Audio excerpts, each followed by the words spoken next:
Let's get moving. I got my Apex water right here. Remember to hydrate, friends. Looking good, man. I have a generic SodaStream bottle ready to go as well, and we left it too close to the heat source, and it is now quite morphed. Wow. So, And you everybody get your reusable water bottles out. I like to see that. Yes, single-use plastic is not something we do. Are you creating any other content besides what you're doing on the stream? The stream is pretty all-encompassing, but we have been working on a project we called the Golden Spiral, which was our Dungeons and Dragons campaign that we streamed on nice. Nice. We're working on a future evolution of that. Yeah. Really? Yeah, we have some interesting things in the works that are definitely like new, very new. Now, do you play any D&D, Chris? I started playing D&D in 1981. So, yeah, I'm old. I didn't even know there was a 1981. I know. It's this long ago and far away, Bryan. Young squire, let me tell you of the early days of D&D. Yes. I started playing because one day we were on a trip and my brother and I were in the back seat of the car and he said, there's this new game and there's no board. I said, well, how do you play? And he goes, well, these are the dice. And as soon as he showed me the dice, I thought, that's already pretty freaking cool. I was hooked. I was basically D&D for about 5 years. I absolutely love that there are people who can run campaigns now and find people from all over the world to participate. Yeah, that was the coolest thing about what we did with the Golden Spiral was that we had a lot of input from everybody in the stream community. So we built a lot of our NPCs or like major story events were all determined by what's going on with the creative imagination of everybody who's on the stream with us. So gotcha. we're doing like a Wednesday stream where it's like inside the workshop where we would build up the world. And all sorts of cool mechanics. Yeah, obviously Bruce Panda's talking about the looking glass, which allowed our characters in the D&D narrative to, look into a looking glass, which was a monitor, which would show them to the chat, which then could communicate with the story world. So it was a lot of like real-time feedback. It was really fun. It was really cool. Wow. Now, how did you guys discover D&D? I discovered D&D like 8th grade from a kid in math class. Okay. We were both kind of, I'm not an accelerated math user. And so I was in there, I think it was like me, and then I met this other kid who was maybe like 2 grades younger than me that was like, he was in an elevated math class and I was in like you're going to need to learn at least some geometry. Yeah, that was me. And he had this book, and it had all the different races, and so that was the same kind of thing, where you're like, wait a minute, wait. Halflings are like hobbits? So if these are like this, then, I want to be a wood elf. I'm much newer to Dungeons & Dragons. I didn't know about it until pretty recently when one of our friends was like, I want to start a campaign, and I want you to be a part of it. So that was the first time that I played, that I learned about the characters and the different races and all of that stuff. So and as soon as I learned about it, I was like, how come I'm just finding out about this now? Like my jam in high school. I would have found my people, but I couldn't find them anywhere. I didn't know where to look. Well, this is interesting because, so Bryan and I got into it right around roughly the same age. And we were on our road to becoming artists, performance artists, whatever you want to call it, acting and all that. Whereas you had already established yourself as that. And it's funny because when you discover the role-playing aspect of it, you discover it as an adult. We discovered it as kids. And it's almost like the chicken or the egg. It may not have even mattered, but role-playing D&D when I was a kid got me into telling stories as a character. Whereas you probably thought, oh, this is almost like an acting exercise. Totally. The work you do together is great because obviously the partnership, the chemistry is just very natural. But how did you guys come into each other's lives? I would love to hear about that. Take it away, Amelia. All right. We met probably about 8 years ago Okay. at a chemistry read for an indie film that we were both auditioning for. And a chemistry read is you've already done a level of auditions and they bring you back and they're like, okay, we like both of you. We're going to pair you up with different actors to see who has the best chemistry. And so Bryan was auditioning for my character's boyfriend at the time, and I just remember seeing him in the waiting room, and I was like, "Oh, this guy is really cute." Our love was created in a laboratory. It was a petri dish. We had professionals. They combined various variables. They did, and I was so. Now you're stuck. I was really happy when we both got cast together, and then our flirtation blossomed, and he asked me out. So the film is called Commencement. You can find it online if you guys want to watch it. It's a little indie movie. It's a good one. well, then now they can watch it on 2 levels. Okay, That's because right. how long did it take for you to get a clue and ask her out, Bryan? Did you have to skywrite it, Amelia, or did you? Ask her out. Okay. It took me a while to ask her to marry me. Well, yeah, 8 years, you know. Well, how long have you guys been married? About a year and a half. Yeah, almost 2 years. June 31st. A year and 8 months and Okay. 3 days. Yeah. Well, you know, you guys are young. I met my wife when I was 38 and she was 39. I'm sure you guys will agree. From the time you guys have met and just committed, it's probably just seemed like a minute and that's it. You know? This whole the last 2 years of our lives have completely flown by. Yeah. It's been unreal, man. Since we started streaming and the release of the game and getting married and traveling all over the place, like it's been a radical change for sure. But like so immensely grateful for it.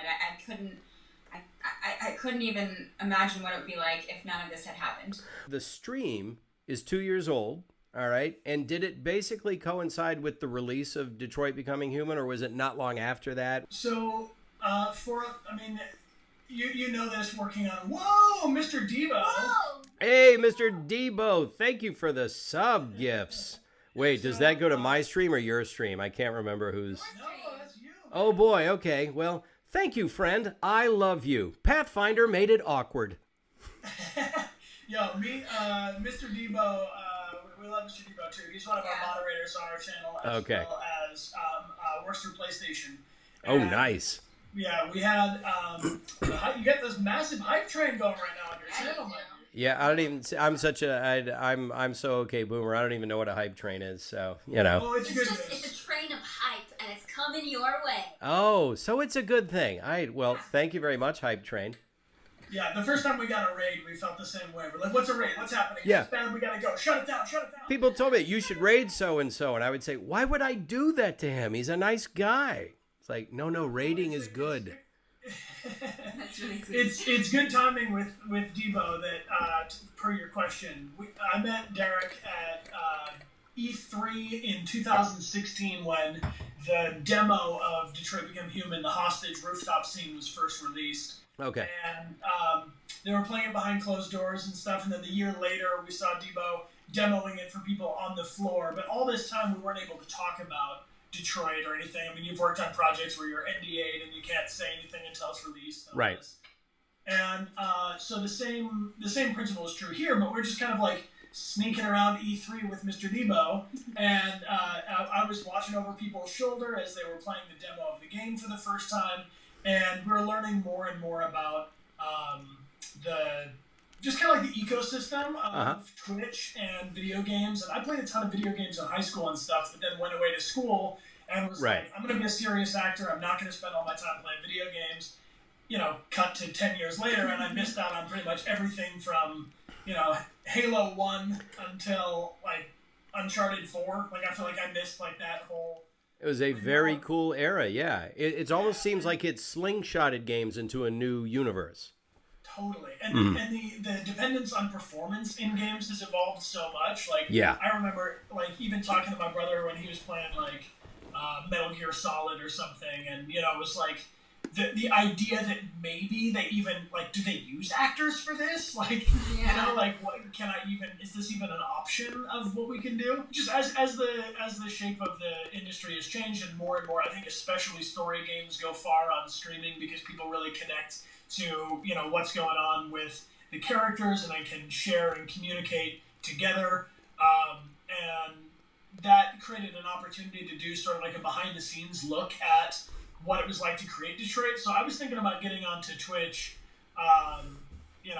from all of that behind closed doors NDA time. Right. And then we played Heavy Rain as kind of a test last April. So in April of this coming April, it'll be going into the third year streaming on Twitch. And the game came out in May. So the game's been out almost as long. From the point of view of an actor who has, like, I haven't done on camera in over 20 years, but like I did early. I hate to tell you this, homie. Yeah, I know.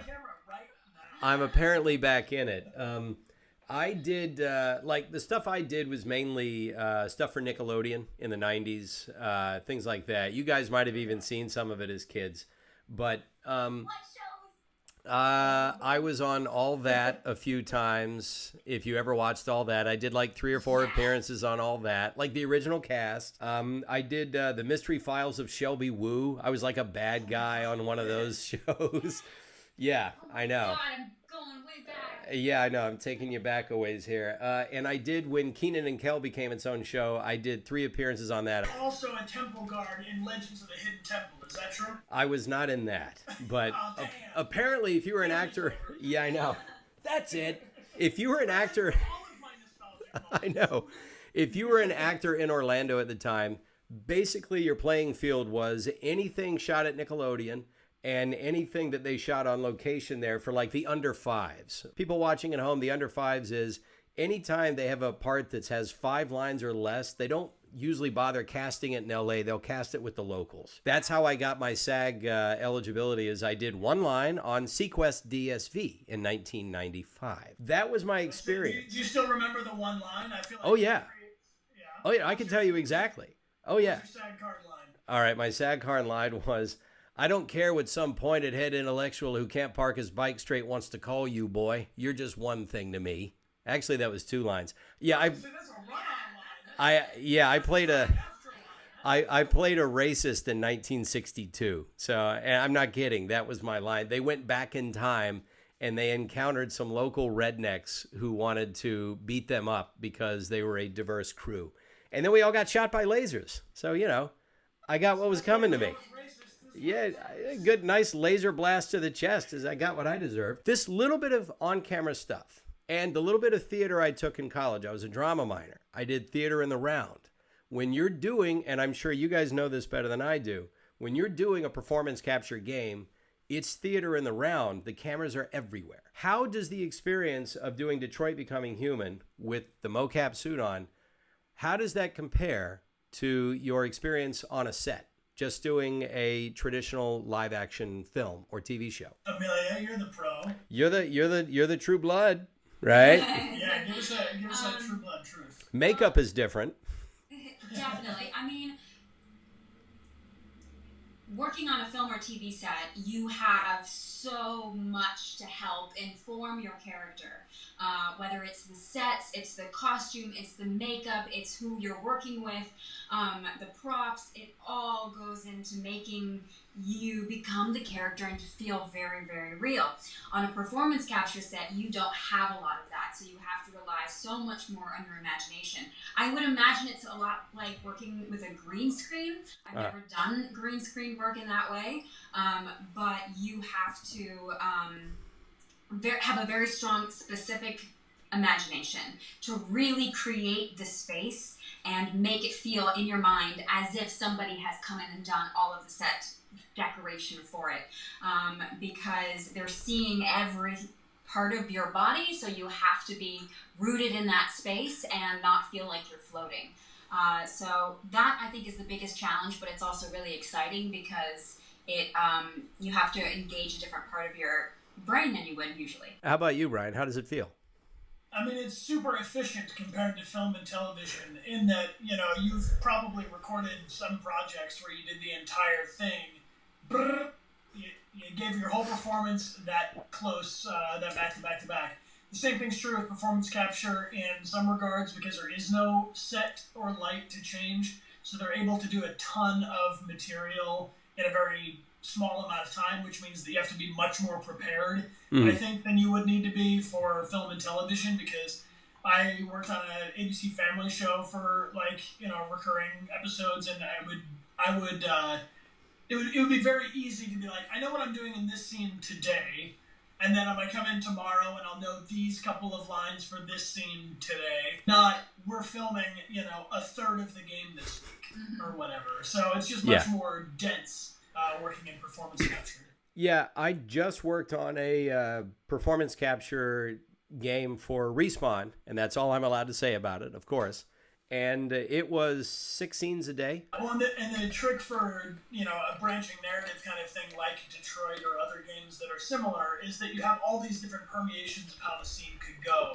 And so, in some cases there's an interrogation scene in the game where you're trying to get this android to respond and interact with your interrogation, and it's just, if he doesn't say anything, it's just 9 pages of all these different tactics and so it's very tricky to memorize so much stuff, because usually memorization is tied to the context of, they just said this, so I know my reply to it. It's easier to recall. Right. But when you have to imagine all the different permeations of it, it's a lot to keep track of. So you must have been like an android. Must have been like I know another guy who's like an android. What did you call Pathfinder, an android or a robot? Well, technically he's called a Marvin, which I'm sure one of my eagle-eyed chat members is going to know what Marvin stands for, because I can't remember. Basically, I think he's a robot because they didn't try to make him look human. Yeah.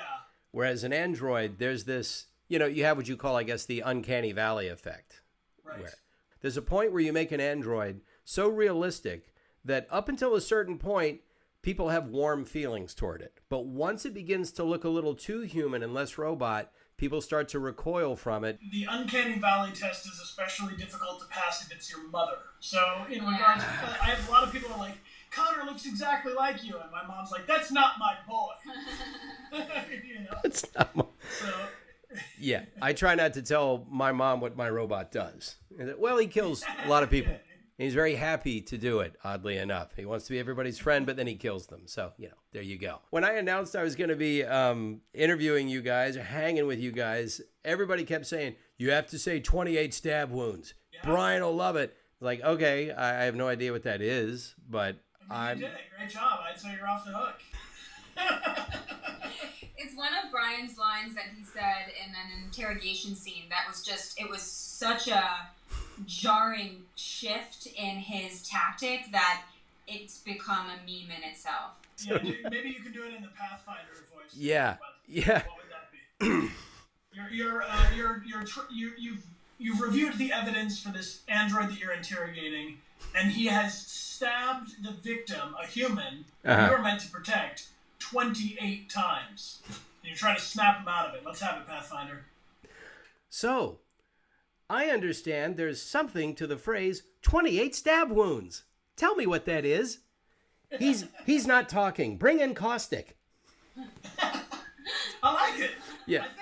I think Connor and Pathfinder would make quite a duo. Oh my god, yes. I gotta say, one of the coolest things that really encouraged us to get into streaming and made us feel much more confident in all this Twitch stuff was seeing everybody's artwork and so on. So this is a very creative community, especially on Twitch. They share their artwork on Twitter and Instagram. We've got a Discord, and the artwork is a big part of it. So I wouldn't be surprised if we see 1 or 2 Connor and Pathfinder artworks. Memes, so you know what to do.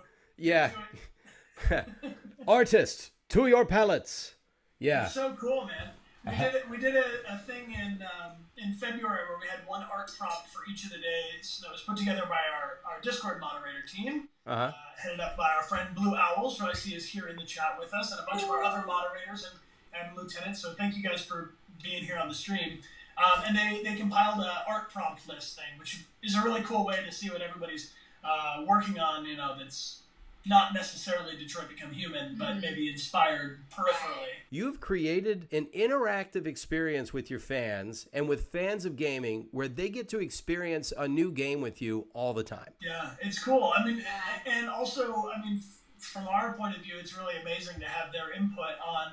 I do think that we're at a point of artificial intelligence, and the feedback that we get from the like hive mind AI is highly calibrated to what we'd be interested in playing and what we'd be good at or what they would enjoy streaming. And so we've been following everybody's feedback pretty closely.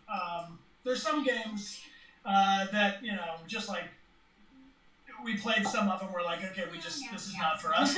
But, you know, with a 95% accuracy, we've had an incredibly curated list of all these games, and there's a ton of story, branching narrative kind of games where the characters and the consequences of their actions really, you know, have a strong impact. It makes it a lot easier to get invested in what's happening in the game. Gotcha. So those are the ones you think you gravitate towards the most, the story-driven. They're, like we were talking about this off-stream, you don't really get into the competitive games, the tournament-style games. You're about the story. Yeah, we've done some streams where we check out, like, you know, we've done some Fortnite. We played Apex. We played Pathfinder. Had to. You're clearly a man of taste and sophistication. It was just the obvious choice, you know. Yeah. And we've played some of those games. We don't last very long. We don't got that skill yet. Nobody's joining us on stream because we're expert gamers. That's a fact. No. Trust me, me neither. I still don't last long. We joke that we have zero deaths. Yeah, you know things like squad up, which I've never heard that. Well, I'm trying to make it into a new thing anyway, where I actually got Roger Craig Smith, who plays Mirage in Apex Legends. To squad up. You guys were kind enough to send some people our way and completely freak out my poor mods.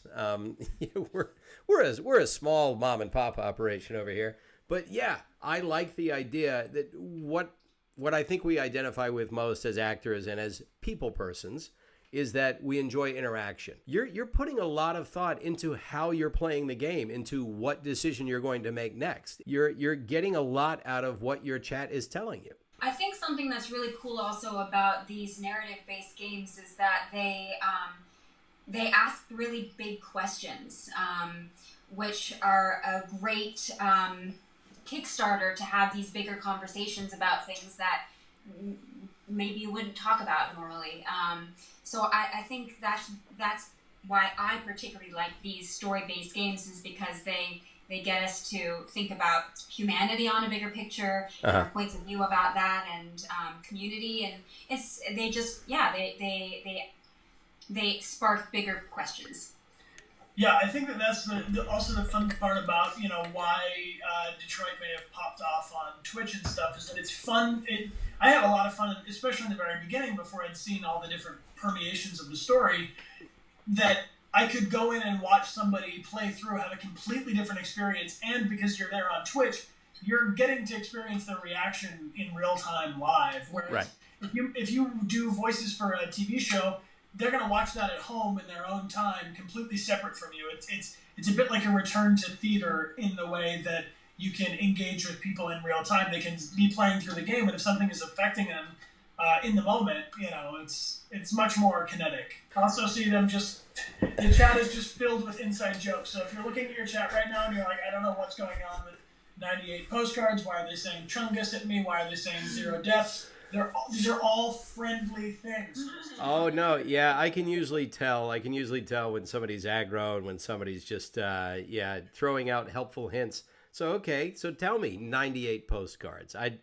There's no way I'd be able to parse that out on my own. So this started from the very beginning, and when I was trying to get the tech aspects of Twitch streaming up, because as you know, pretty much every stream you do, something's gonna go down. It almost never goes flawlessly. And so I was testing out like how to do a stream with just the PlayStation and a microphone. Okay, I'm gonna add a camera. Now I'm gonna add a... So Crash Bandicoot was the game. They re-released the Insane trilogy, and that was like my game of childhood. So I was like, I'm going to do a playthrough of Crash Bandicoot on stream, and one thing led to another. I ended up playing the entire game in one go, which I don't know, someone will correct me if I'm wrong, but it was like a 9-hour, 10-hour stream of playing through the entire game. Wow. And we had been doing a thing where, because I get a lot of emails of people asking, can I sign a thing and send it to them? And the reality is, like, if I did do that for every single person that asked, I would literally just bankrupt myself with postage. Right. So I was like, let's just do this where we give it out constantly on the stream. Now we do like 2 or 3 postcards a stream. We send them to people from Twitch and Twitter and whatever, and thank them for joining us. And we've made it a little better now. We add a Connor Army pin to it. So I'll send you a pin, Chris, and you can be an official Connor Army guy. But one time I basically made a bet with the chat. I was like, I'm going to beat this whole game with 0 deaths. And then I didn't, so I was like, all right, well then I'm gonna give out this many postcards. Okay, well I'm going to try to do it this again. Less than 28 deaths. Less than 50 deaths. Less than 98 deaths. And I did not beat the game in less than 98 deaths, so I sent out 98 postcards. Which, God bless my moderators for helping me collect so many. That was a addresses. thing to come home to. Yeah. Had been playing the game for 9 hours, but he had committed himself to send out 90. I was like, babe, I think we have a problem. This is a domestic scene I would love to imagine, because I have a feeling that it wouldn't have gotten that far if Amelia had been there to say, we're going to put the pause screen on for a second while we have a little chat. Yeah, no. We did a T-shirt thing too, where we did have a friend who was over with us. We did a limited edition run of our T-shirts. We had these "We Are Alive" shirts that we sent out. They were original Connor Army shirts, and I was just like hoping anybody would want them because we just bought 1,000 shirts and filled our living room with them. Like, I'll tell you what, if you buy a shirt, we'll sign it and even write a message on there. And don't do that. I got some good advice. I was like, don't do that. You're not going to want to do that. You're going to want to put a character limit on those messages. Mm-hmm. Do you know how many times I've written, statistically speaking, there's always a chance for unlikely events to take place in fabric pen? Wow. Yeah, my brother and I, Pappy Dave is his gamer tag, and he does my graphics. So you see my logo and you see the little dancing flat cap guy saying, "Thanks for the follow." That's Pappy Dave's artwork. Well, he and I and my wife did Kickstarter campaigns before we got into all this under the name Edgy Brothers. And Dave would design stuff like playing cards and T-shirts.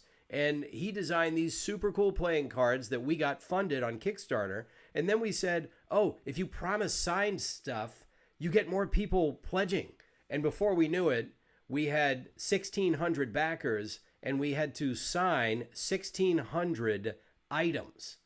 And you're thinking, how about the artist just signs them, huh? That's how I just scooted that out of the way. And he had to just sit there and done. And I've done merch signings as a voice actor. I know you guys too. And you just sit there, and after a while you think, I'm going to have to take a break. I'm not. Well, it's just crazy how easy it is to forget the spelling of your own name when you've done it so many times. Yeah, it's true. I mean, but it's a blessing that anybody's even interested. Exactly. Of course. Exactly. Yeah, you say this beats roofing, this beats having to lay tar. We are insanely lucky. Obviously, you guys are talented. You've earned it.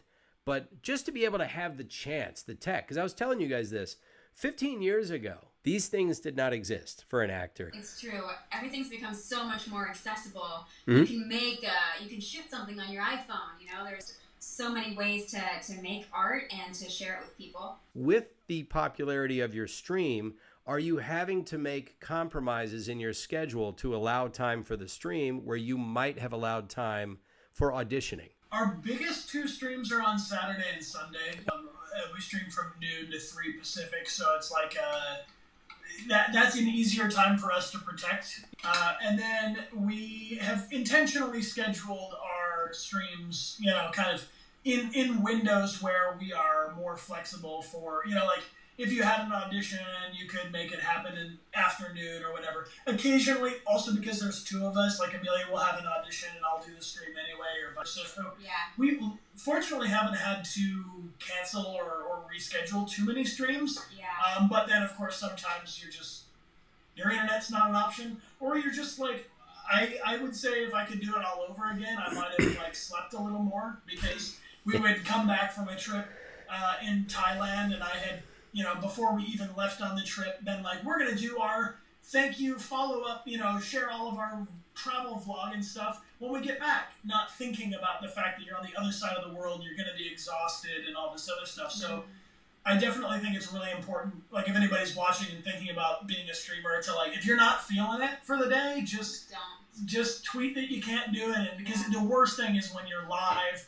you're starting to get sick or you're jet lagged or you're exhausted, and then you just can't be, people, we have a motto on our stream, which is play the positive, which is something that Amelia and I use to remind ourselves that, like, especially in games like Detroit or Walking Dead, or where the stakes are so high and the characters are so can be in such a dark situation, that like we're there to play and to have fun, but the reality is, like, I'm not positive all the time. Every single day I turn on the microphone and the stream, I'm not in a great mood. But amazingly, by the end of the stream and playing and like setting that intention for myself, I am very often getting off the stream being like, oh, okay, all right, sweet. Yeah. So like setting the intention for positivity goes a long way, rather than just like feeling like if you're not positive, then you're failing at being positive. It's too much pressure for someone. Well, I think it's a good sign to start something, not be in a great mood, but by the time you're done with it, you are. More of the hang of it though. Like in the first year of our streaming, we would do like a 3-hour stream of Detroit, for instance, and we would be done. Like the rest of the day, we just getting more. You got to support your voice, and also just like the level of engagement. Like definitely have relaxed more, so that it's like sometimes the cutscene is just way more interesting than anything we have to say. Let's just watch. Yeah. As opposed to this kind of streamer mentality where you kind of have this itch, like I need to keep talking or it's going to fall apart. Another thing to kind of bring it back to the question you asked about, like, the question was auditioning and streaming. Yes. A cool thing about a lot of auditions now is that they're from home. Yeah. So you don't have to go to a casting office in the same way that you would, like, even 3 years ago. A majority of the stuff is self-taped. So you would record from home or do your audition from home, and then if they like you, then you'll go into the casting office. So that is definitely makes it much easier to keep with the streaming schedule, because in a lot of ways you're deciding when you want to audition. It has to be in by a certain time, but it's not like you have to be in this office at this time as much as it used to be. It has become apparent that so much of what used to necessitate being there in person has now been outsourced to technology. Yeah. Technology, man. It's true. You can be in so many different parts of the world and audition for projects that you would never have been able to audition for just a few years ago because of the internet and technology. So, right. And it's super connected. Like, watch this, Chris. Everybody on the stream, where are you tuning in from right now? Where in the world are you? Look at this absolute chaos that's about to unfold. It's one of our favorite things to ask people on the stream. We got Canada, the UK, Seattle, England, Italy, Brazil, Germany, Russia, Louisiana, Canada, Winnipeg, Finland. Every time I hear Finland, I think of a Monty Python song. Sorry, it's just a hitch I have. Yeah. Isn't it amazing though? It's like and Twitch is like a real space that all of these people from around the world. Clomo is under someone's bed, which is horrifying. Well, that's fine. Check yours real quick just to be safe. It's just I think it's super cool. That's one of my favorite things about Twitch is this. If you close your eyes and imagine some space where people from all over the world, all different time zones, even different days, sometimes, in the same space and just hanging out and enjoying the stream. It's Janissary, one of my super followers there, says your backyard. So do you find that too, that a lot of your auditions are self-tape, or are you going into more spaces? For voiceover, 99.99% of my auditions are at home. I'm lucky enough to get them on the daily. And so if you added them up over the course of a year, they might ask me a few times to go to a spot. And if I can't make it, I can't make it. And like you guys, sometimes you just have to make a choice and it evens out. You will get other opportunities. And I'm behind my green screen here. I have a booth, a proper booth that I had built custom. And so I have recreated a very comfortable experience to record in. So it'll be as good as I can get anywhere else. The difference is I have to be my own director. And I'm sure you will say with a self-tape, and for those of you who are not sure, self-tape is basically when, and I love how we use the term tape. No one has taped anything in years. They have. We do it on Betamax. Oh yeah, of course. I sent in this 3/4 inch. Yeah. A laser disc. Yes, I've got this. So what you do is essentially for us now, you just use this. You use your phone and you set it up on a little tripod or anywhere it's comfortable.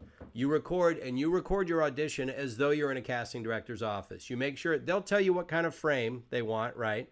They'll tell you if they want to see whole body, 3/4, facial close-up. You have the material, you deliver the performance, and with your iPhone, you can edit it. You know, usually it's in one take, but you edit it, you email it, you Dropbox it, and boom, if they like you, they say, come on in for the producers, the director, whoever. Not only was it not viable a few years ago, it just hardly ever happened. At a certain point, your stream, I'm going to make a prediction here, you know, your stream may become larger than anything else you ever do as actors. And you've done some big stuff. But if this stream keeps growing, you will start to say, unless they're offering me a part, I don't know if I can spare the time away from what I've built with my community. Yeah, we're really grateful that we have so many people that will hang out with us, like, on the regular. And, like, yeah. The cool thing about it being such an international community is that some of our streams are at 10 in the morning and some of our streams finish at 9 at night. And there are people who are down to kick it. So it has really, I mean, I can't understate it can't overstate it enough, or I guess don't let it be understated, that this has totally radically changed our lives. Yeah. It's been amazing. The last thing you want is to let them see that you're desperate to get the part. You guys have this wonderful thing you've created. Is it something that just makes it easier to walk into an audition now? Or has that never been a problem for you? Oh, no, it's always a problem. I mean, for me, it's changed my point of view about being so precious with everything I do. And I don't know if it has to do with, like, how large the stream community has got, but more of how, at this point, and we're inching up on 1,000 total hours streamed. Wow. Over the last 2 years. Okay. And the truth is, the first stream I ever did was just a Q&A kind of thing like this with the chat right before Detroit came out to answer any questions and to kind of introduce myself to people. And some of our very earliest followers and mods now on Twitch are from, that time. And I was terrified to go live on a camera, to speak without any editing. I mean, actors very often have a lot of, like, you have a whole institution, an entire team, a director, editors, producers, people that market the film, all these things. It's not just on you, but when you're streaming, like right now, you're it. Voice, yeah. This is you, dude. This is it. Just gave you a gift sub group hug. Luke Lemon, thank you for the gift sub group hug, friend. I love you. I love everybody. I'm going to start using your terms as Pathfinder, and then the lawsuits are going to fly. Gift sub group hug is a good way to put it, because it's just, that's what it is. It's like around, Yeah. I know.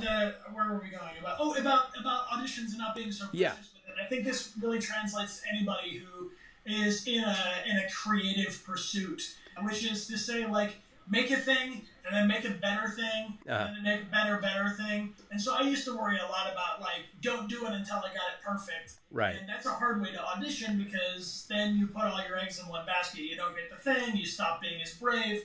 Yeah. So in reality, for us, streaming has made me less precious about being creative. Also, I feel like for me,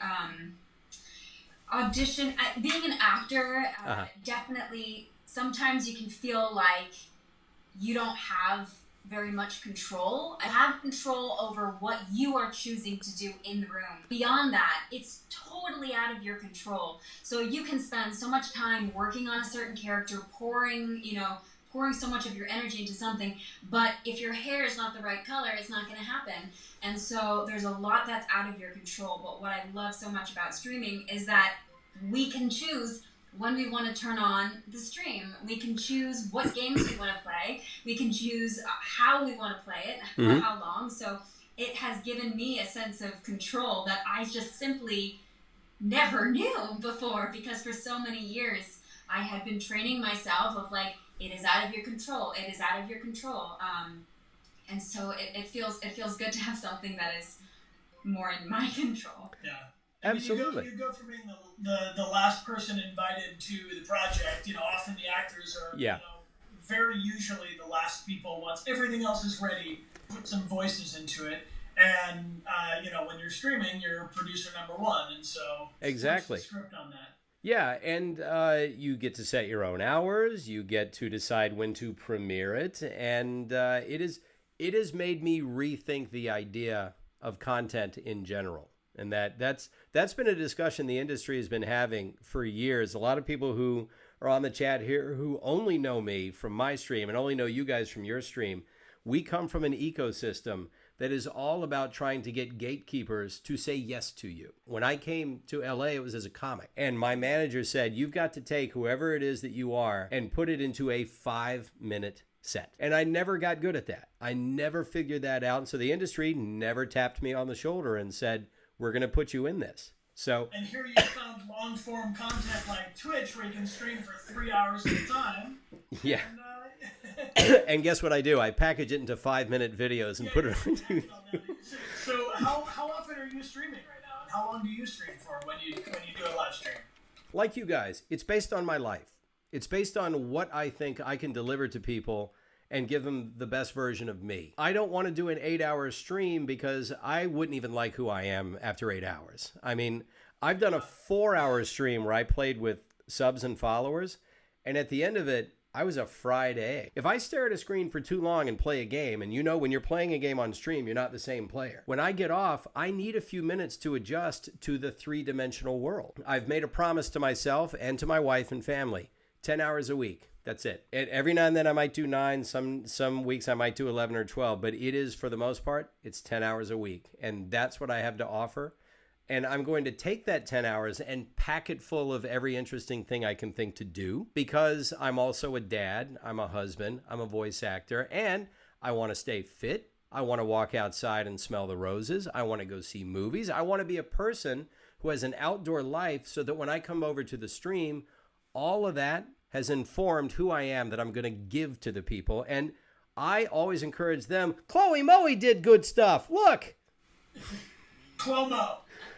Oh, I'll edit that out. No, maybe I shouldn't edit that out. I do like Chloe Moe. Chloe Moe! We see what we want to see, don't we? Hi, it's Chloe Moe. It's Clomo. There you got it, dude. Yeah, you know how the internet works. They'll go by Chloe Moe forever now. Yeah, I know. I'm sorry, Chloe Moe. Clomo, look what I did to you. I did it to myself. I'm an idiot. Yeah, I always encourage people on my stream, go outside. All right?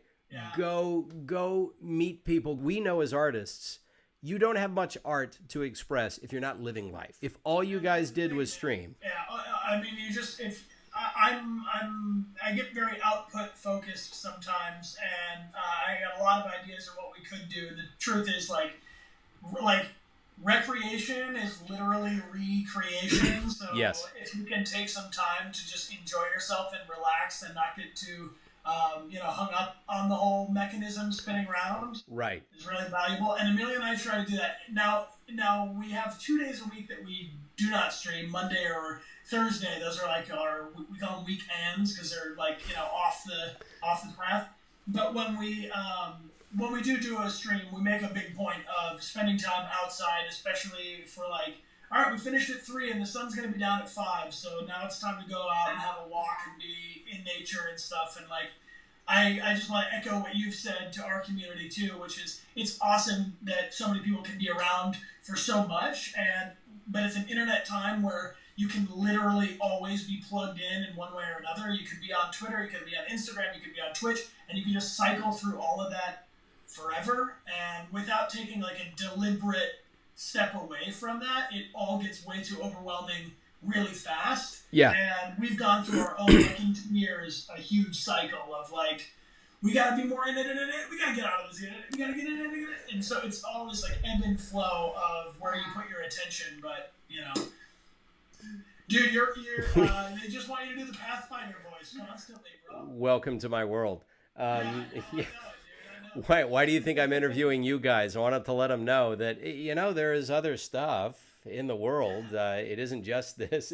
Trust me, the hardest trick I'm going to have to pull is getting people that are here for Apex to stay for non-Apex. I don't know if I'm going to achieve that, but I'm sure as hell going to try. I think the best thing we've done has been taking recommendations from people, because they're also, as they're watching you play Apex, I'm sure there are people that are like, you know what? He would be really good at, I don't know if it's Fortnite, I don't know if it's League of Legends, I don't know if it's whatever. They're gonna know. I mean, the folks that are on the stream with us right now know so much more about video games than the three of us combined. Oh yeah.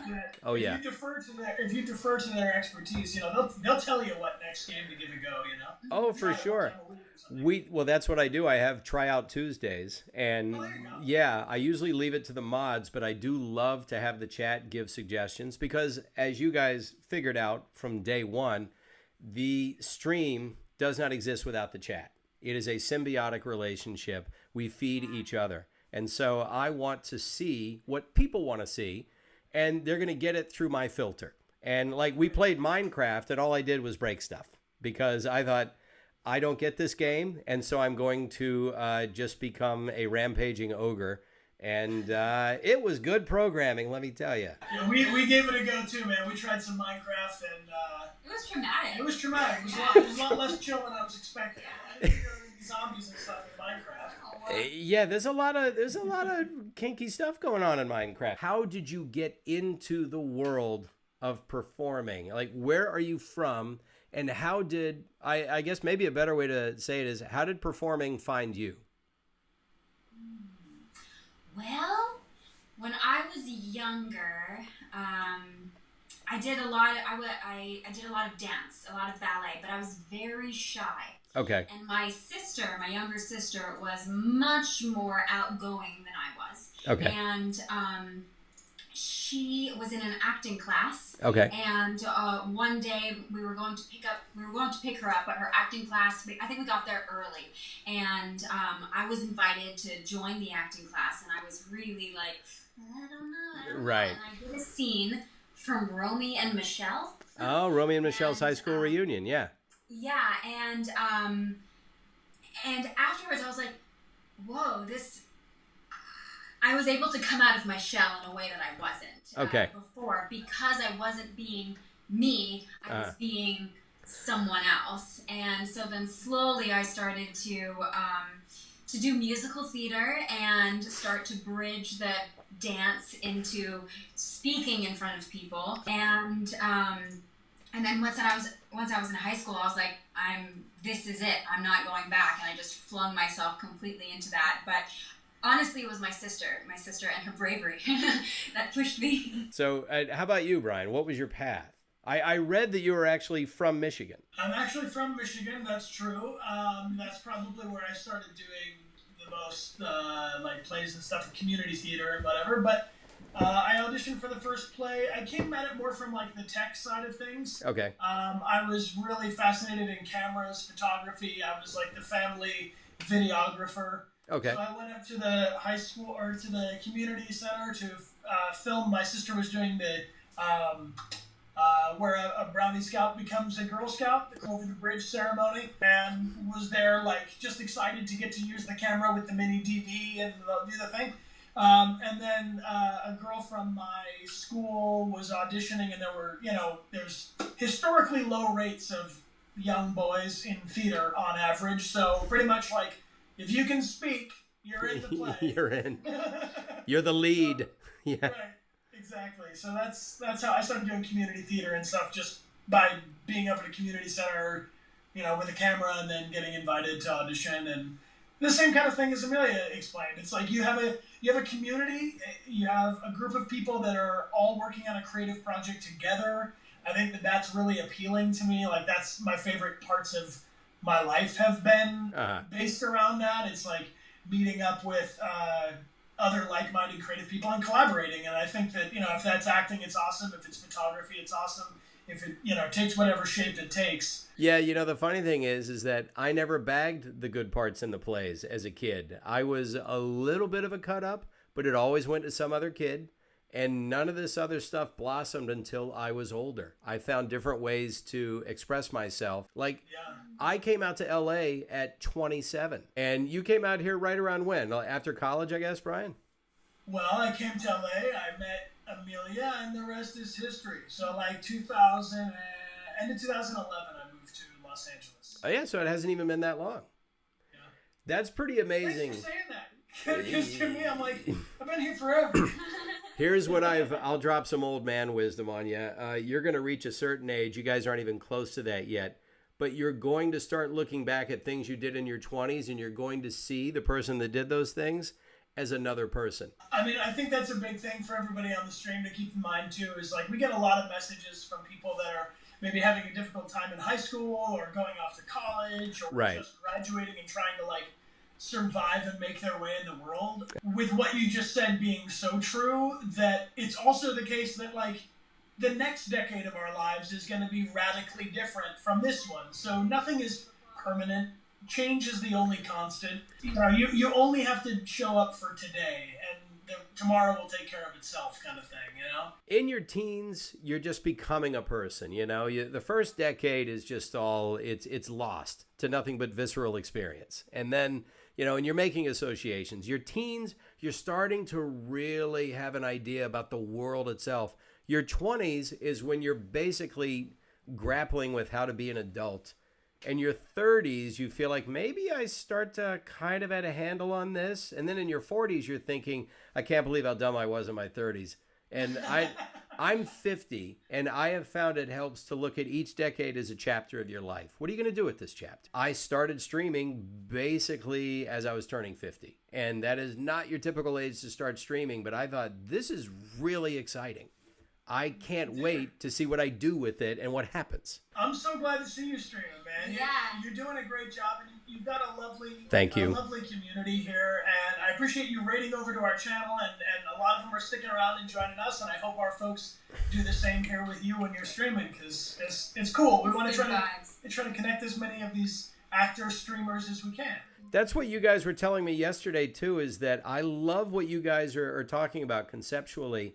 It isn't just a bunch of little islands that exist independently of each other. I would love to be a part of what you guys are talking about. The idea that, okay, you're streaming this, we're streaming different things, but our vibe is very similar. And that should be something that maybe we triangulate. Let's bring in more people and create a community of streamers who bring their collective communities. And before you know it, you've got a really large, very open tribe in the best possible sense. Yeah. Yes. Yeah, absolutely. And I mean, I think that's one of the coolest things about Twitch is that you can host other channels, raid other channels. You can be in general, it can be a whole kind of ecosystem of people. So it's really cool. I have some ideas bubbling that could be fun. Yeah, I know. You started to get this look. I can see why you get hired for your jobs. The wheels are turning. You think on camera. It's like, we got to get that Amelia. We can see, I write dialogue, and it looks like she's just thinking of it when she says it. Yeah, we'll talk after. I have some cool ideas of how we can expand our tribe. I always tell people, go outside. But I've also learned that a lot of people are on Twitch because they're in a place mentally and emotionally where they're not comfortable going outside.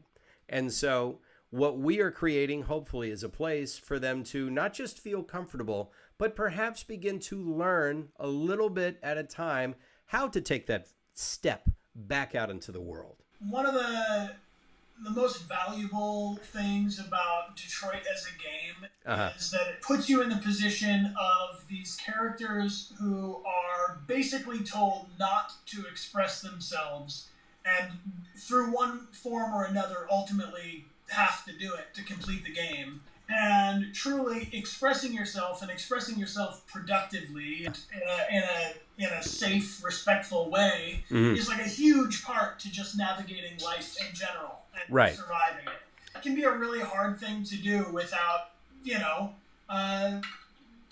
some forum to try it out for the first time. So when you're playing through the game and it gives you this opportunity to smash through this red wall that is holding your character into its programming, you're smashing through the red wall when you're creating something, when you're expressing yourself in the chat, when you're participating in a community, when you're being supportive to other people. Because for me, it's a lot easier to be nice to someone else than it is to be nice to myself. Yeah. So I do think that it's a little bit like a training wheels for those muscles, where you're like, oh, if I can tell other people they're going to be okay, then I can probably realize for myself that I'm going to be okay. And I do think that, that's what's appealing about online communities, is that you have a little bit more safety with being a username instead of your given legal name or whatever. Right. You can join a stream when you want to, or you can sleep in. Like, there's less stakes and less requirements. Like, we make a big point of encouraging people. I want to make a point of this because I see a lot of our folks here with it. It's like, being positive is not a requirement of being in or a part of our community. It's an intention that we set for ourselves so we can constantly recalibrate, like I'm sure Pathfinder has to calibrate, like Connor has to recalibrate. And you have to constantly remind yourself so that you're working on letting that intention grow into something in your real lives. It's not like Amelia and I have a happy pill. We took it one time, and now everything is glorious. Yeah. Also, when I was growing up, in my social life, especially in high school, I felt very, very isolated. And I didn't have really friends. I was bullied a lot. And if I had had the opportunity to go to a place like Twitch where I could find more like-minded people and a community that would where I could talk about the things that I cared about and I didn't feel like I was being judged in the same way, it really can help you to find faith in humanity again, because sometimes I think, especially in high school, it could be very cruel. And that's just a very small portion of the whole world, and there are a lot of people out there who feel the same thing, and you're not alone in that. And when you can have a community where you can feel that same sentiment being echoed, it lets you know that you're not alone, and that there's other people who are feeling that too, and you can support each other in that way. There's not a happy pill that you take that just automatically makes you feel that way. Happiness some people are hardwired to be happier than other people. I've noticed they just wake up in a better mood, but a lot of us have to work at it. And it's a way that you sort of train your mind. I start every morning with a little stretch, some breathing, and then I do my gratitudes. I think about the things in my life that I'm thankful for. I specifically focus on the things that I'm responsible for putting into my life. I find that when I tell myself that I'm thankful for those things, and I really am, it also makes me confident in my ability to make a difference in my life. I think so. And what you say about gratitude is a huge thing, because we've talked about this a couple different times on streams, but like, aiming for happiness is a lot of you can set yourself up for failure by aiming to be happy. Yeah. Because I'm not happy. I want to be happy. Why am I not happy? I must be failing at being happy. Yeah. And the whole thing starts to go south. But if you aim for contentment, if you aim for it's okay, this is enough. It's not good. It's not bad. It's just okay. It's what it is. If you can spend enough time in contentment, happiness pops up out of it. You'll catch yourself surprisingly, how did I get so happy? Because I was only worried about just being okay. Happiness is a byproduct of simply living a life that has purpose and meaning in it. So I figured out this much. We're here and we're wired with a body and a mind. Those are our two tools to get through life. If you use those tools productively in ways that are interesting and fun and challenging to you, it is almost impossible to not end up feeling content and fulfilled and therefore happy. What do you guys think is one of the best things about being an actor? Any kind of acting. What is your favorite thing about it? Well, the first thing that came to my mind is that you have to learn a lot about emotionality and reading other people's emotions. Mm-hmm. So I think that it can make you, of studying acting in general, whether or not you want to pursue it as a career, is very, very, very good for learning how to talk to people and about humanity. So I think that for me, that's one of the most exciting things is to be able to see someone doing some kind of physical action and understanding what that means emotionally, and being able to read those cues in many different circumstances and understanding it in myself as well, being able to identify why I'm feeling something, where it's coming from, and how to kind of work my way back to the root of it. Yeah, I mean, I could just repeat a version of that for sure, but we're on the same wavelength, I think. One person asked on the chat, would you guys ever do a sitcom? Yeah, Sure, that would be a lot really of fun. Yeah. I haven't done a sitcom yet, but I think that would be a lot of fun to do, especially if you're doing it in front of a live audience.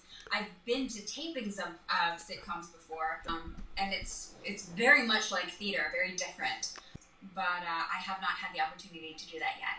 Here's a question I do love to ask for myself. What is the most common misconception people have about you? Yeah, I'll address this one.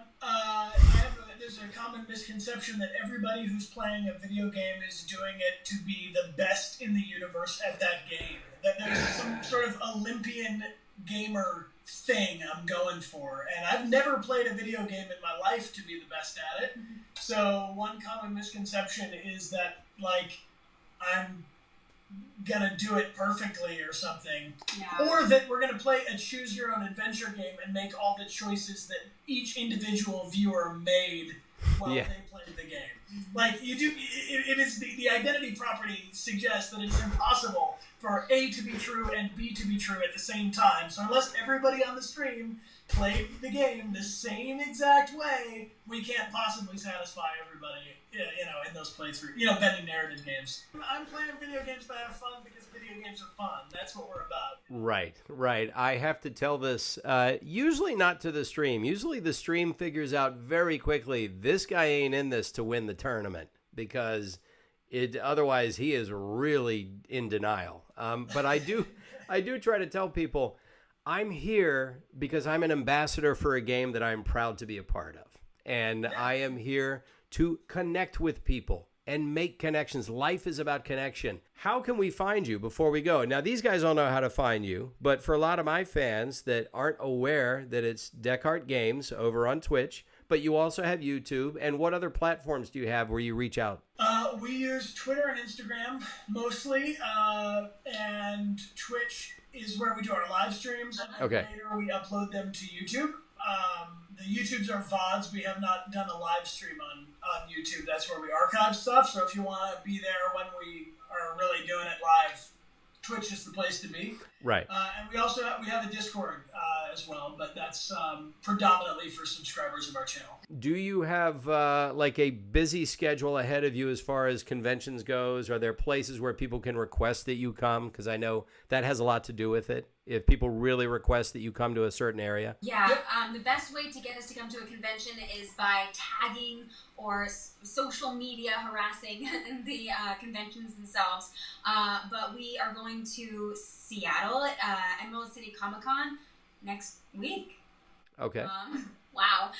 That just hit me. Okay, Yeah. next week. And then after that, we're going to be going to Florida SuperCon in Miami in May. There's a couple others, but we can't quite announce them yet, but we got some good ones coming up. You always talk to your fans, but you've got a few people here that are on my wavelength that weren't aware of you guys before. Is there anything you'd like to say to them? Well, thanks for joining us. Yes, thanks for being here. Thanks for taking care of our man Chris.